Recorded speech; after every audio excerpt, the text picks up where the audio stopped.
Good morning, guys. Hey, y'all. Welcome to our Beachbody Fit family. How is it going? It is the weekend. Whoop, whoop. So, y'all, I'm coming to you this morning about 9 a.m., a little later than normal because on the weekends we take things nice and slow, right? It's one of my few days that I get to sleep in and really just run the day at my own pace. Many of you may feel the same way, having more time on the weekend or more unstructured time on the weekend versus your work week. So I encourage you today, tomorrow, take that time to literally just take a breath, right? I know with work, with life, with kids, with family, and now adding on a new challenge of your personal health, it can be stressful during the week, right? You're just trying to juggle so many balls or keep so many plates spinning that the weekends can be a time to just mentally release some of that stress, to physically take a breather, take a rest, etc. And that's awesome. I do that every weekend. It's something I really enjoy. So I say that to give you guys like the hall pass, I guess, to take the weekend and use it as your time to rest and rejuvenate, okay? But the big but in all that is I want to talk to you guys about getting derailed on the weekend, okay?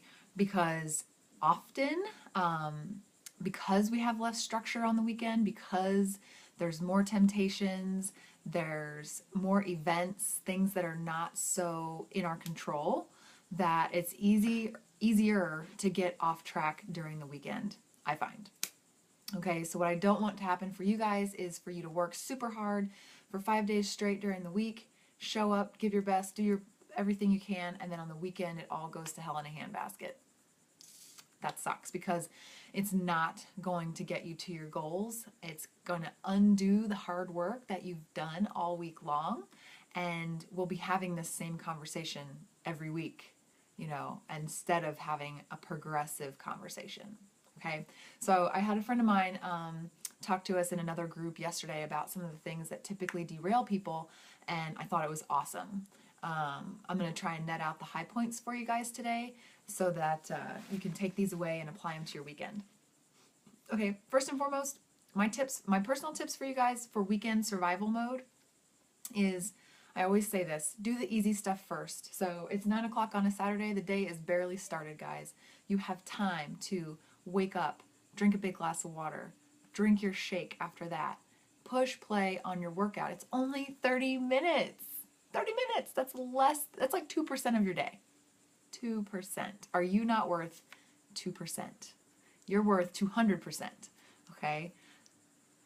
Water, shake, workout, boom, you're done. Okay? Get the easy stuff out of the way first. You just have to make that choice that what your goals are and your health and your life is more important than whatever 50,000 directions you're being dragged in at the moment. Okay?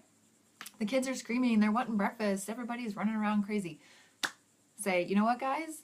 We're going to do a workout. I'm going to do a workout, and if you want your breakfast, you better do it with me. Okay? You are the boss here, right? Remember that. All right. Preach. Second things, when it comes to food, I heard a coach friend of mine say this yesterday. She said, there's so many things in our lives that are really, really difficult decisions. Like, there's so much stuff in our life that's outside of our control. There are people with physical abilities where they just simply cannot exercise, or they have internal digestion issues to the point that they cannot eat certain foods, right? Their lives are limited by these conditions. For most of us and the majority of us in this group, eating healthy and practicing healthy habits is simply a choice. And when you get down to thinking about it, it's an easy choice. It's an easy choice to do the right thing for your body and for your life and for your family so that you'll be here to hang out with them and take care of them and love on them, right?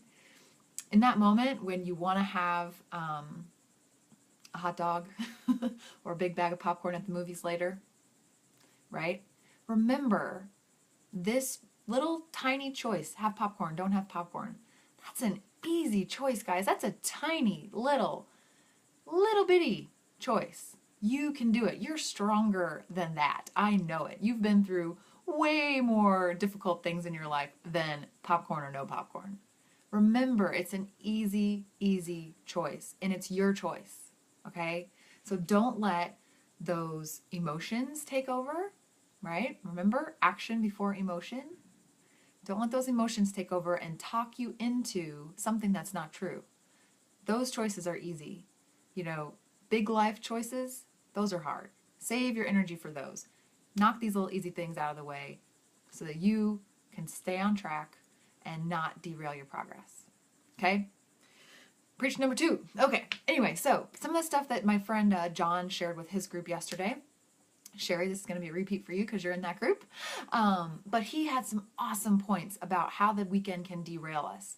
Meaning, right, you have other events that you have to go to on the weekend. Birthday parties, I'm going to the movies later, whatever it is, right? His point is that you didn't wake up on Saturday necessarily and go, oh, I had no idea I was going to have to go to one of my kids' friends' birthday parties today. I had no idea. I couldn't possibly prepare.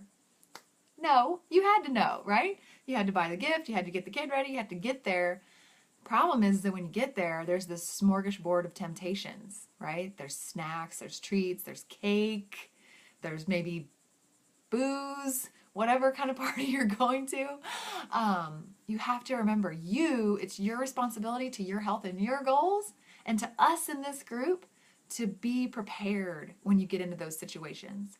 If you go into one of those situations unprepared, it's simply an excuse.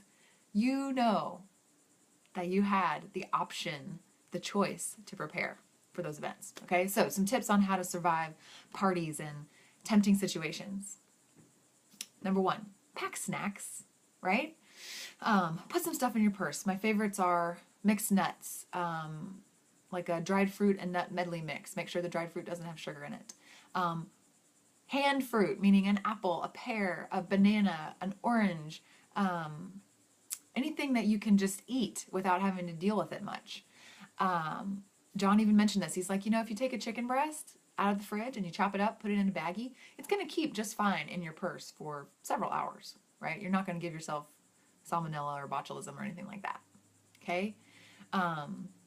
Those type of things. Pack an extra Shakeology. Put the scoop in the baggie or take a packet, put your shaker cup in your purse, take that with you, okay? So you show up to these events prepared. I'll give you an example. I'm going to a movie later tonight or this afternoon, and I love movie theater popcorn. I'm actually most worried about walking into the lobby because they get that overwhelming waft of delicious, buttery, cheesy popcorn.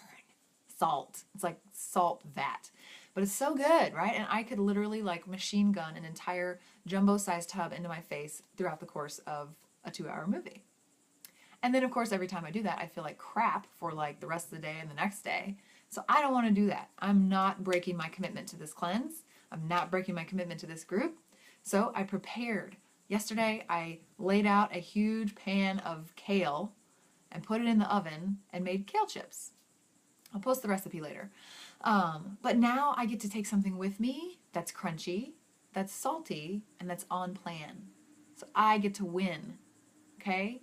That feeling is way better than the crappy feeling I would have if I ate a giant tub of popcorn. Believe me. Okay? That's angle number 1. Back to the party scenario. John made an excellent point on this, where if you go to your kid's birthday party, you have to get your mindset right for those events. Okay? Because I've done this before too. I'm going to a house party with somebody. They've spent a lot of time cooking amazing food.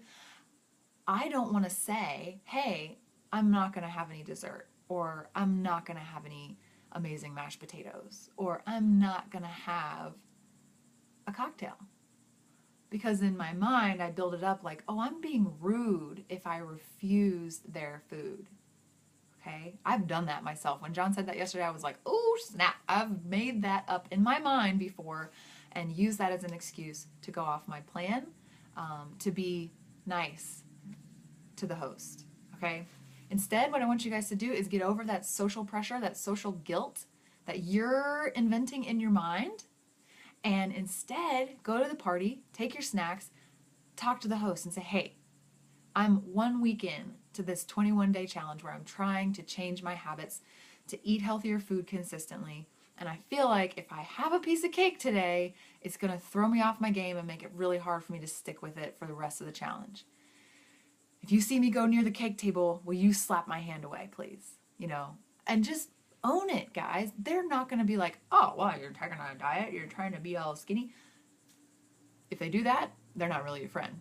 But 2, they shouldn't be doing that. They won't be doing that. They'll be like, awesome, great, now I get a chance to slap your hand away from the cake table if you go near it. People like to be involved in your journey. So if you show up and you're like eating almonds out of your purse in the bathroom, then that's going to be weird. But if you go to the party and say, here's my goal, here's what I'm trying to do, will you help me stay on track? People are going to rise to the occasion to help you. I guarantee it. Okay? So those are some tips for you guys. Do the easy stuff first. Water, shake, workout. When it comes to food, plan. Pack your snacks. Take them with you to the tempting events. Get ahead of the failure that you may have experienced in the past. Okay? And then your challenge for today, guys, is I want you to blow up this group with 2 things. 1, anything that has gone well for you over the last week, I want to hear it. It's Celebrate Saturday. Okay? Doesn't matter what it is. Anything that's gone well that you're like, hell yeah, post it in the group. I want this to be a positivity storm, okay? So that anybody who is really struggling today, they know they can plug into this group and see others succeeding, get that mojo rubbed off on them so that they can go out and tackle their day confident that they're going to succeed. Okay? So blow up the group with your wins. Celebrate Saturday. Okay? And I encourage you guys, if you haven't done so already, snap a picture of yourself today. Take a little look back on your how you did your daily, check-in in the evening this last week and assess how'd you do, right? If you were going to rate yourself on your level of commitment and your success this past week, what would you grade yourself? Okay? You can directly relate that to your results. So keep that in mind. We want to continually check in and gut check ourselves throughout this challenge so that we don't get to the end and go, I don't know what happened. Because all we have to do is look at our patterns and our habits and what we do. Okay? You guys have an amazing Saturday. I hope you feel set up for success. Blow up our group with positivity so we can all plug in here and get encouragement and motivation for tackling the weekend. We are weekend warriors. Okay, guys. Peace out. Have a great day. I'll talk to you soon.